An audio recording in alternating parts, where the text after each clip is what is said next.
Welcome to With One Accord, a brief time presented by the Houston Chamber Choir each Monday and Friday to join us together and to be renewed and refreshed through the power of choral music. I'm April Harris, Manager of Operations, and I'm thrilled to host today's Education Spotlight. Today's episode shines the spotlight on Dr. Dawn Neely, Associate Professor of Voice and Director of Opera Workshop at the University of West Georgia. Dr. Neely also currently serves as the Vice President of Regions for the National Opera Association and is active in creating and assisting with workshops and conferences for all 13 regions.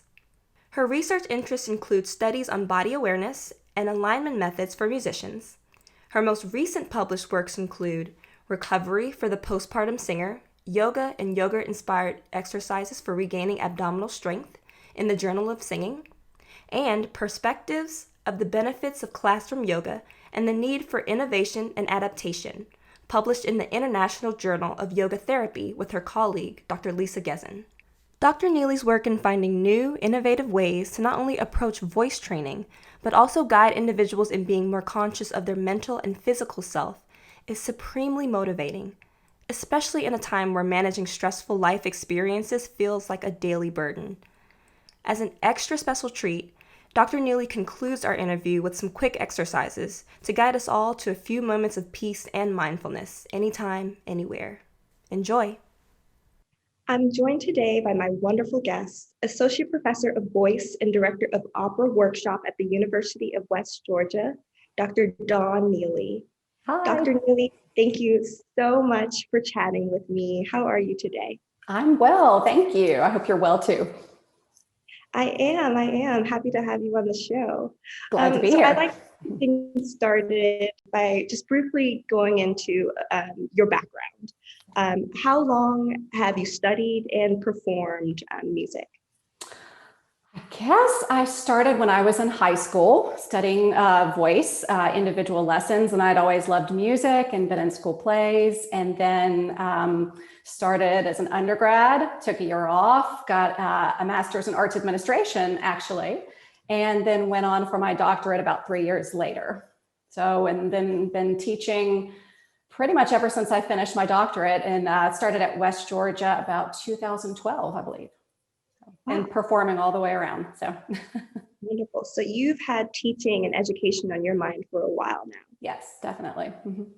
So what exactly was the point where you thought, I have to be an educator? This is what my path will be. When I was taking a couple years off after I finished my degree in arts administration, I was back and forth, and I was teaching privately in Huntsville, Alabama, and I was teaching at a small community music school, and then I started teaching part-time at a couple of the local universities. And I loved working with the students, and that made me want to go back and get my doctorate so I could teach at the collegiate level. And I love working with my college kids. Absolutely. Now, you do private lessons, but you also have your own choir, or how is your classroom set up?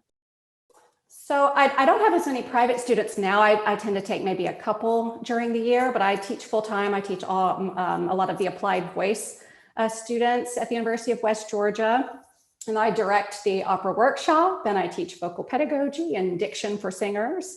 So a little bit of everything, but I work closely with our choir instructors so that we can be cohesive in our vocal training for our future educators. Absolutely.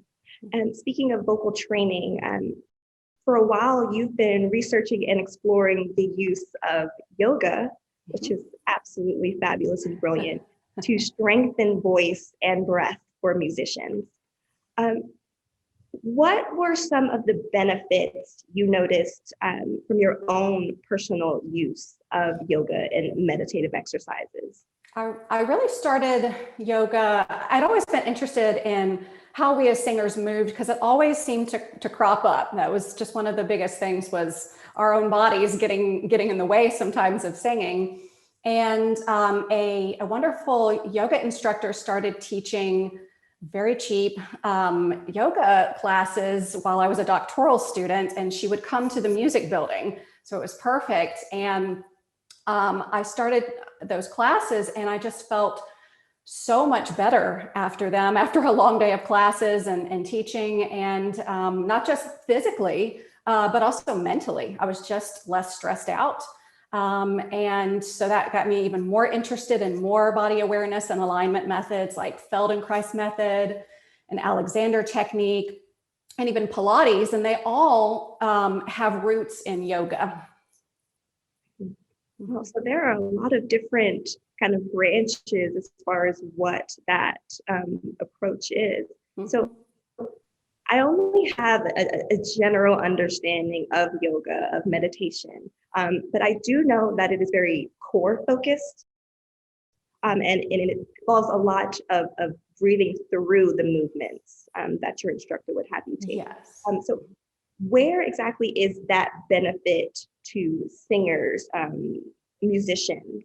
Where does that come in? It's really multiple levels, I think, because it is that alignment of the body and it's a constant awareness. And that's the biggest thing, just with breath and with body, and the idea of the merging of the two, of course, yoga meaning yoke or union.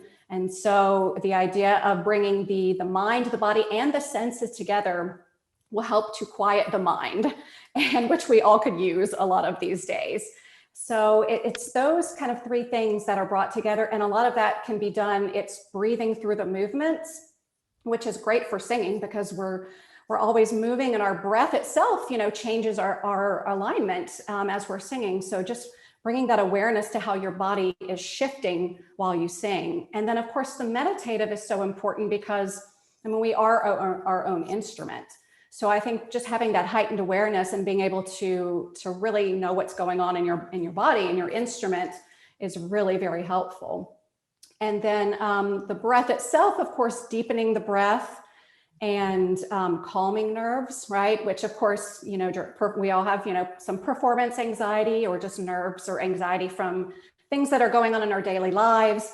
And then relieving tension, because we spend a lot of time holding, right? And even if someone says, take a second and breathe, you might realize, gosh, I was holding my breath. And so that's a really important part of the meditation. And now you've incorporated these practices into your classroom lessons, as well as workshops that you direct. What were some of those initial results that you saw from your students and colleagues? Well, it was so interesting. We knew I did some research with a colleague that I did teacher training with for yoga, and she teaches in anthropology. And we decided to work with our students and spend just maybe 5 minutes, no more, at the beginning of each of our classes. And so for me, that was the beginning of lessons. And we just did a couple of yoga poses and breathing. And the students filled out surveys afterwards and gave us open-ended responses. And they talked about the physical benefits, which we were expecting. But for me, what was so interesting and really great was that it helped them with transitioning. So just that moment to breathe and take a moment for themselves helped them transition from whatever craziness they had come from into the classroom, let all of that go, and they were able to focus on the task at hand in that classroom. Let's talk a little bit more about stress. Something that everyone has experienced before, whether you're a student, working professional, everyone. Yes. Now, it's something that could really turn into quite an inhibitor, both physically and mentally, as you said. So with the example of voice, singing again, are there specific movements or meditative practices that can help with unblocking that mindful thought of stress, and then therefore benefiting your voice and your vocal training? Absolutely. There's a lot in yoga that you can do depending on how comfortable you feel or how comfortable you feel leading your students. And it can just be the simple act of that deep breath, moving the jaw from side to side to bring awareness to release the jaw. There's really fun lion's breath or lion's pose, which is a good way to uninhibit your students, but also release tension in the jaw and the tongue. Probably the best known yoga breath is the Ujjayi breath or the victory breath, which is just a release of a with the mouth closed. And so just that act of I think, audibly hearing our breath can be very soothing, help us relieve tension, and just get the breath moving in a more fluid way. Wow, fascinating. Unbelievable. So moving forward through stressful situations, especially in this day and age, it's very crucial, but it's just so hard to achieve sometimes. It's just really, really hard to accomplish that. So it's so amazing to hear about the alternative and accessible ways that we're able to kind of manage that and achieve a little bit of peace of mind. Dr. Neely, I was wondering if you would be able to close our conversation and lead us in a few moments of that meditative exercise, just so us as well as our audience can kind of just have a moment to ourselves to de-stress, settle, and escape. Absolutely. So I thought we might do that ujjayi breath, and then also a breath called alternate nostril breathing, which is a way to slow down the breath, bring the energy, slow it down, and bring anxiety down. So the ujjayi breath, or some people will call it victorious breath or ocean breath. My teacher would always call it the Darth Vader breath. You just have to pretend that you're fogging up a mirror with your aha, so releasing that breath. And you can tell your singers to let the tongue fall forward and imagine that the air is coasting along in a dome shape over the soft and hard palate. And then you're going to do that same breath, but with the mouth closed. And so for a choir director or a voice teacher, you can just remind your students, just like we want to, when we go to sing a consonant like a hum, we want that vowel shape behind the mouth. The same thing with this ocean breath. So just breathing in deeply through the nose.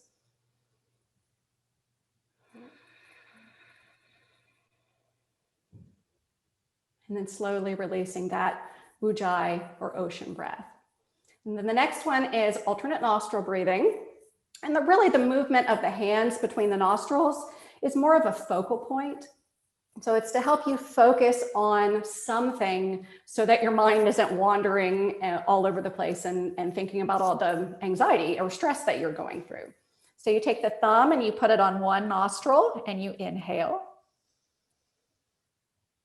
And then you switch nostrils that you're closing. And you release the air through the alternate nostril. Keep that same nostril closed, inhale. Switch nostrils and exhale. So just a mindful way and a focal point to help you slow down the breath and take a moment, even if it's just a minute. It will make a big difference. Absolutely. It just made a big difference for me, just the routine of it all. So I'm definitely going to actually. And the rhythm, right? We're musicians, right? The rhythm. So it all goes together. It's a natural pairing. Wow. How special. Thank you. Thank you so much, Dr. Neely, for this conversation. My pleasure. Amazing. And I'm definitely going to start incorporating these into my daily life. What an easy, quick way to just kind of center yourself and be present, know that you're here without that stress, without the extra. Yes, absolutely. Thank you again. My pleasure. Thank you. Special thanks to our donors and partners for their consistent support, to our phenomenal guests, Dr. Dawn Neely, and to you, our listeners, for tuning in. The Houston Chamber Choirs with One Accord is your one-stop shop for choral joy. If you enjoyed this podcast, help us to continue our mission to grow the esteem and appreciation of choral music by sharing, reviewing, and subscribing to our content. As a 501c3 nonprofit, support from listeners like you allows us to continue making new and exciting programming. For more information about us and how you can support our work, please visit HoustonChamberChoir.org/give.